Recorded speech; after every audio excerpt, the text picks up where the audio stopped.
Сәлем достар, бүгін сіздермен чак-чактың рецептімен бөлісемін. Бізге керек жұмыртқаның сарысы, жұмыртқа, ұн, қамыр қопсытқыш. Үлкен ыдысқа жұмыртқа мен жұмыртқаның сарысын салып миксерлейміз. Жұмыртқа 2-3 есе ұлғайып, ағару керек. Шамамен 5 минуттай уақыт кетеді.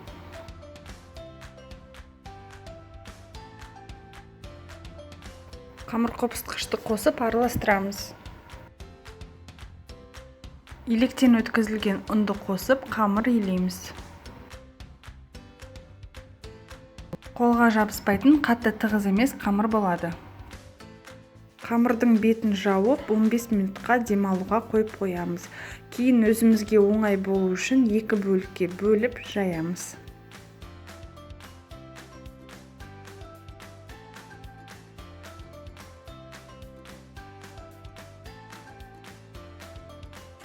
Осындай етіп жаямыз.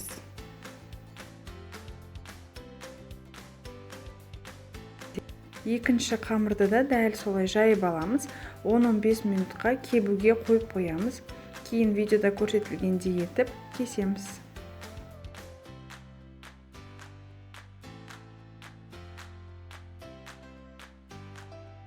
Қызып тұрған майда орташа отта қуырамыз. Араластыра отыра ақшыл қоңыр түс болғанша қуырамыз.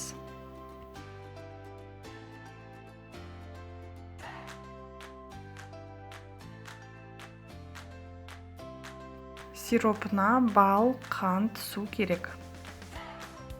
Табаға қант пен суды құйып араластырамыз. Орташа отта араластыра отыра қант ерігенше пісіреміз. Балды құйып араластыра отыра қайнағанша пісіреміз. Бал осылай қайнағанда көбіктері шығып 5-7 минут пісіреміз. Ыстық күйінде чак-чактың бетіне құйып, қасықпен араластырамыз.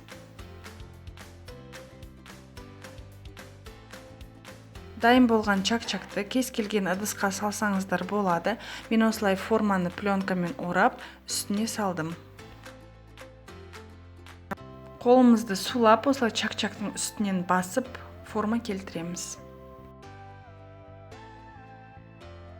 Чак-чактың үстінен ештеңке сеппесеңіздер де болады, бірақ мен күнжіт септім. Мак немесе грек жаңғағын сепсеңіздер де болады.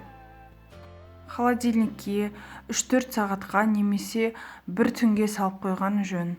Сол кезде чак-чак жақсы қатады. Міне бізде осындай қытырлақ, дәмді, балды чак-чагымыз дайын болды. Енді қытырлақ болса да, бір воздушный, өте нәзік болады. Дәмі енді керемет тәтті. Мен чак-чакты басқа рецепттермен жасап көргем, бірақ енді осы рецепт енді ең күштісі. Жасап көрсеңіздер, тек осы рецептпен жасайтын боласыздар. Өте дәмді, өте нәзік. Енді барлығына ұнайды деген сенімдемін. Лайк, подписка ұмытпаңыздар. Көп рахмет.